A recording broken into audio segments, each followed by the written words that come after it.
ఇప్పుడే అందిన తాజా సమాచారం మన ఏపీ రాష్ట్ర వ్యాప్తంగా ఉన్నటువంటి పెన్షన్ లబ్ధిదారులకు మహిళలకు అదిరిపోయే శుభవార్తలు, అదేవిధంగా దిమ్మ తిరిగి అదిరిపోయే అప్డేట్స్ని విడుదల చేసిన మన ఏపీ కూటమి ప్రభుత్వం.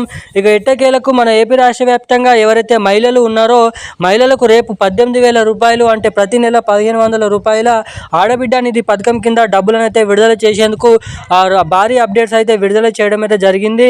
ఇక మన ఏపీలో ఎవరైతే మహిళలు ఉన్నారో మహిళలకు ఆడబిడ్డ నిధి పథకం డబ్బులు, ఇక ఎవరైతే పెన్షన్ లబ్ధిదారులు కొత్త పెన్షన్ల కోసం ఎదురు చూస్తున్నారో 2 సంవత్సరాల నుంచి వారికి కొత్త పెన్షన్ డబ్బులు నేరుగా బ్యాంక్ అకౌంట్లో వచ్చే నెల నుంచి అయితే జమ చేయబోతున్నట్లు సమాచారం. ఇక రాబోతున్నటువంటి నెలలో అదిరిపోయే 2 కొత్త పథకాలు రిలీజ్ చేసేందుకు మన ఏపీ కూటమి ప్రభుత్వం భారీగానైతే అప్డేట్స్ని నిధుల సర్దుబాటు కోసం ఆర్థిక శాఖకు అయితే ఆదేశాలు అయితే జారీ చేయడం అయితే జరిగిందంట. ఇక రాబోతున్నటువంటి నెలలో నవంబర్ నెల చివరి ఆఖరు నుంచి ఆడబిడ్డ నిధి పథకం, కొత్త పెన్షన్ల పథకం రిలీజ్ చేసే అవకాశాలు ఉన్నాయని అయితే సమాచారం. ఈ రోజున అప్డేట్స్ అయితే ఇవి. Thank you guys.